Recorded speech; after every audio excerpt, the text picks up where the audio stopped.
আমাদের প্রধানমন্ত্রীর মুখ্য সচিব এবিএম সাত্তার সাহেব কিছুক্ষণ আগে গণমাধ্যমে একটি বিজ্ঞপ্তি দিয়েছেন। সেই বিজ্ঞপ্তির সূত্র ধরে অন্য একটি বিষয়ে কথা বলতে চাই।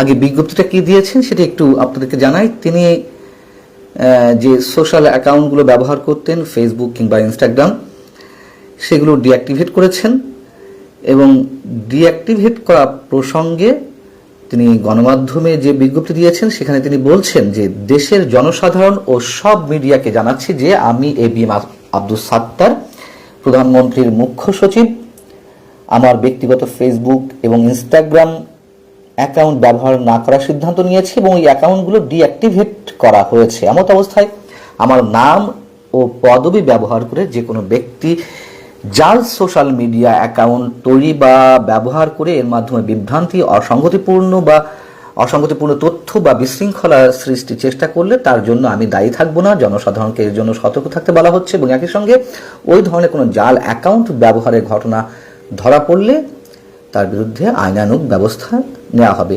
খুবই ভালো কথা, খুবই সতর্ক তিনি একজন সজ্জন মানুষ, সৎ মানুষ। তিনি সাবেক আমলার সাবেক সচিব ছিলেন, আমাদের সাবেক প্রধানমন্ত্রী বেগম খালেদা জিয়ার ব্যক্তিগত সচিব ছিলেন। এগুলো সম্পর্কে আমাদের অনেকেরই ধারণা আছে, কিন্তু এই বিষয়টিকে কেন্দ্র করে আমি একটু পেছনের দিকে যেতে চাই। আরো গুরুত্বপূর্ণ একটি বিষয়ে আপনাদের দৃষ্টি আকর্ষণ করছি। এবিএম আব্দুস সাত্তার সাহেব কতটা সিনসিয়ার তার কাজের ক্ষেত্রে তার একটি প্রমাণ তিনি দেওয়ার চেষ্টা করেছেন তার সমস্ত সামাজিক যোগাযোগ মাধ্যমে অ্যাকাউন্ট ডিঅ্যাক্টিভেট করে, এবং সেগুলো সম্বন্ধে আরো বিস্তারিত বলেছেন, আমি আপনাদেরকে জানালাম। কিন্তু তিনি গত আগস্টের 8 অথবা 9 তারিখের দিকে ডক্টর ইউনূস সরকারের সময় রাজধানীতে আয়োজিত একটি অনুষ্ঠানে একটা বিস্ফোরক মন্তব্য করেছিলেন। সেটি ছিল যে ডক্টর ইউনূস সরকারের, অন্তর্বর্তী সরকারের উপদেষ্টা পরিষদের 8 জন সদস্যের বিরুদ্ধে ন্যূনতম কমপক্ষে 8 জন সদস্যের সীমাহীন দুর্নীতির প্রমাণ তথ্য তার কাছে রয়েছে। তিনি আরো বলেছিলেন যে গোয়েন্দা সংস্থাগুলোর কাছেও ওই 8 উপদেষ্টার দুর্নীতি সম্পর্কে প্রমাণ রয়েছে। একই সঙ্গে তিনি 2 জন উপদেষ্টা সম্পর্কে বলেছিলেন যে তারা এতটাই ক্ষমতাধর যে তাদের সঙ্গে যোগাযোগ ছাড়া সরকারের কোনো গুরুত্বপূর্ণ পদে নিয়োগ কিংবা বদলি কোনোটাই হয় না, এবং 2 উপদেষ্টার অভিজ্ঞতা এবং যোগ্যতা নিয়েও তিনি প্রশ্ন তুলেছিলেন।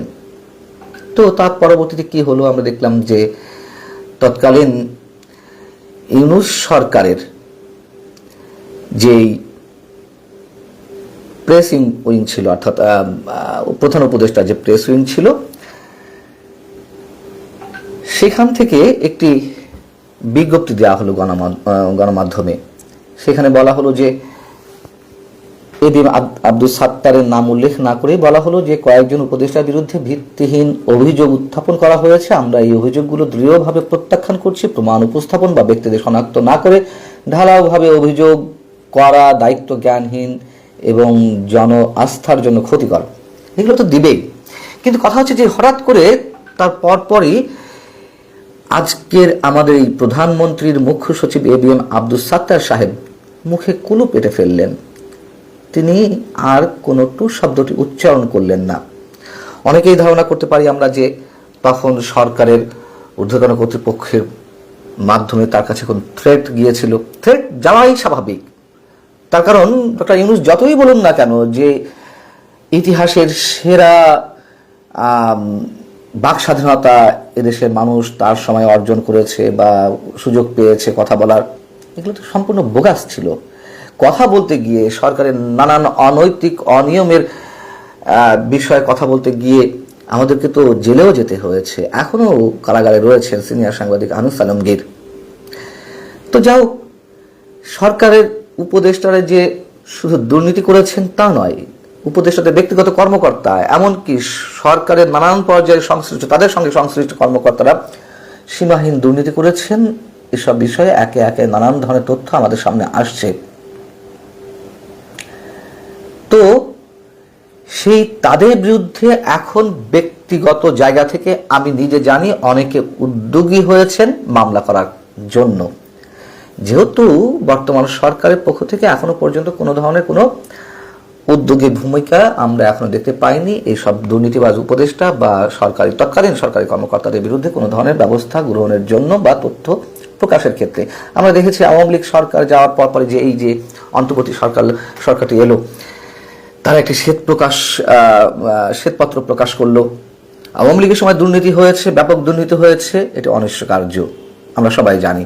কিন্তু শ্বেতপত্রে যেসব তথ্য উপস্থাপন করা হলো তার অনেক জায়গায় বাস্তবতার জায়গা থেকে অনেক ঘাটতি রয়েছে। এই 18 মাস দিন রাত 24 ঘন্টা ডক্টর ইউনূস থেকে শুরু করে সরকারের অন্যান্য উপদেষ্টারা একেবারে আমাদের তো কান ঝালাপালা করে দিয়েছে শুধুমাত্র আওয়ামী লীগ সরকারের দুর্নাম ছাড়া বা ফ্যাসিস্ট শব্দ উচ্চারণ করার মাধ্যমে। এছাড়া তো আর কোনো কাজ ছিল না তাদের। সেই সরকারের সময় হয়তো এ আব্দুল সত্তার সাহেব মুখে কুলু পাড়তে বাধ্য হয়েছেন। আবার এও জানি যে তারেক রহমান অনেক ধৈর্যের পরিচয় দিয়ে অনেক কিছুর সঙ্গে মিনিমাইজ করে অনেক কিছু মুখ বুঝে সহ্য করে ঠান্ডা মাথায় নির্বাচনটি আদায় করেছেন। এখন তো তারেক রহমান প্রধানমন্ত্রী, এখন তো সেই এবির আব্দুল সত্তার সাহেব প্রধানমন্ত্রীর মুখ্য সচিব, এখন তার অনেক ক্ষমতা। কেন তিনি এখন প্রকাশ্যে বলতে পারবেন না সেই 8 উপদেষ্টার কথা, দুর্নীতিবাজ সেই 8 উপদেষ্টার বিরুদ্ধে যে তথ্য প্রমাণ তার কাছে রয়েছে সেগুলো তিনি কেন প্রকাশ করবেন না? যদি তিনি প্রকাশ না করেন, নিঃসন্দেহে মানুষের মধ্যে এক ধরনের নেতিবাচক মানসিকতা তৈরি হবে, নেতিবাচক ধারণা তৈরি হবে এই সরকার সম্পর্কে, যে কোনো প্রিকন্ডিশনের ভিত্তিতে তারেক রহমান ক্ষমতায় আসছেন কিনা, কোনো প্রিকন্ডিশনের ভিত্তিতে বিএনপি সরকার গঠন করেছে কিনা, নির্বাচনটি তাদের মতো করে হয়েছে কিনা, নানান ধরনের প্রশ্ন উঠবে। যেহেতু তারেক রহমান এর মধ্যে বিভিন্ন ক্ষেত্রে চমক সৃষ্টি করেছেন, আমরা তার উপর আস্থা রাখতে শুরু করেছি। তিনি তার সততা বহিঃপ্রকাশ ঘটানোর চেষ্টা করছেন, তার কাজের ক্ষেত্রে বিভিন্ন ধরনের সিনসিয়ারিটি বহিঃপ্রকাশ করার চেষ্টা করছেন। আমরা সাধুবাদ জানাই এবং আমরা এই মুহূর্তে এই সরকারের বিরুদ্ধে বা এই সরকারের কোনো ধরনের বিতর্কিত কর্মকাণ্ডের সমালোচনা করতে চাই না। যদিও এর মধ্যে কোনো মন্ত্রী তাদের বক্তব্যের মধ্য দিয়ে চাঁদাবাজি সম্পর্কে বক্তব্য থেকে শুরু করে নানান বিষয়ে যেসব কথাবার্তা বলেছেন, বিতর্কিত মন্তব্য আমাদের সামনে আসছে, সেসব বিষয়ে আপাতত কিছু বলতে চাচ্ছি না, সময় দিতে চাই। কিন্তু ইউনূস সরকারের ক্ষমতাধর ব্যক্তিদের বিরুদ্ধে কেন কোনো তথ্য প্রকাশ করা হবে না?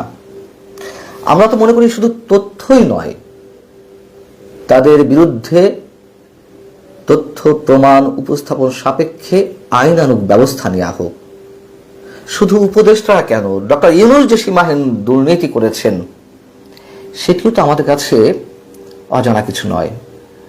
সেটি নৈতিকতার জায়গা থেকে হোক কিংবা সরাসরি দুর্নীতির জায়গা থেকে হোক, তার বিরুদ্ধে যে মামলাগুলো ছিল সেই মামলা নির্বাহী আদেশে এক কলমে খোঁজা সব প্রত্যাহার করে ফেলা হলো।